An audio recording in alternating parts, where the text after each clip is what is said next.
پیارے آقا صلاۃ التسلیم کے پیارے دیوانوں، اعلیٰ حضرت امام اہل سنت فاضل بریلوی رضی اللہ تعالیٰ عنہ جب نعت گوئی کے حوالے سے بات کرتے ہیں تو خود کہتے ہیں کہ نعت گوئی کوئی آسان فن نہیں ہے، نعت مصطفیٰ کہنا یہ کوئی آسان فن نہیں ہے، بلکہ یہ بہت ہی نازک معاملہ ہے۔ اور یہاں معاملہ ایسا ہوتا ہے کہ اگر کچھ بات آگے بڑھی، حد سے آگے بڑھے تو خطرہ رہتا ہے کہ کہیں الوہیت میں نہ پہنچ جائیں، اور اگر کچھ کمی ہو تو کہیں ایسا نہ ہو کہ تنقیص کے ہم مرتکب ہو جائیں۔ تو لہذا کہتے ہیں حمد کہنا آسان ہے کہ وہاں بڑھنے میں کوئی حد نہیں، جتنی زیادہ توصیف کرو تو وہاں کوئی حد نہیں ہے، لیکن نعت کا معاملہ اس سے مختلف ہے، کیونکہ نعت کہنے میں دونوں طرف سے حد بندی ہے، نہ بڑھا جا سکتا ہے نہ کچھ کمی کی جا سکتی ہے۔ اس حد میں رہ کر کے کلام کہنا، اس حد میں رہ کر کے اشعار کہنا، نعت کہنا یہ بہت ہی نازک معاملہ ہے۔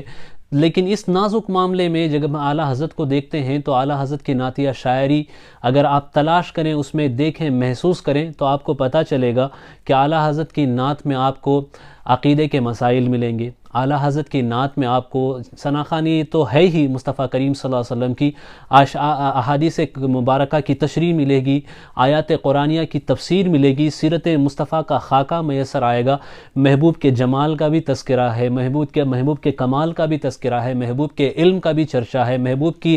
خوبصورتی کا بھی بیان ہے۔ غرض کے یوں کہیں کہ دنیا میں شعر کہنے والے بہت سارے ہیں، لیکن جس دور میں اعلیٰ حضرت تشریف لائے اس دور میں نعت کہنے میں جو ملکہ اعلیٰ حضرت کو حاصل تھا وہ شاید ہی کسی کو حاصل تھا۔ یہی وجہ ہے کہ محمد علی جوہر جیسے ماہر ادب اور زبان پہ دسترس رکھنے والے لوگ کہتے ہیں کہ اپنے وقت کا کوئی حقیقی شاعر مجھے اس دور میں نظر آتا ہے اعلیٰ حضرت کے دور میں، تو کہتے ہیں وہ امام احمد رضا خان فاضل بریلوی ہے۔ وہ ایک عظیم ادیب، عظیم شاعر، عظیم نعت خواں تھے۔ اور شاعری کو اگر آپ دیکھیں دوسرے شاعروں کی طرح اعلیٰ حضرت رضی اللہ تعالیٰ عنہ کی ذات نہیں ہے کہ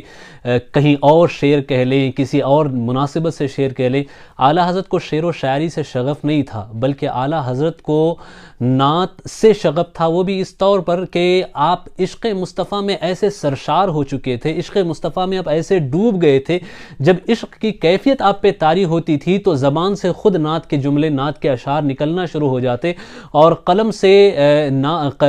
سے صفحہ قرطاس پہ اشعار نعت مصطفیٰ کی ثناخوانی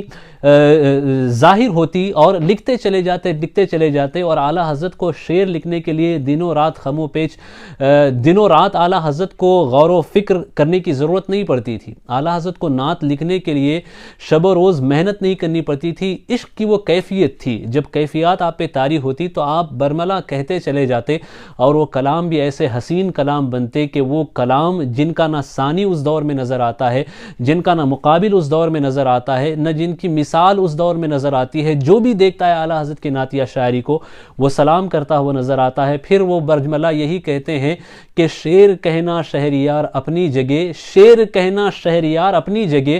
نعت کہنے کو احمد رضا چاہیے۔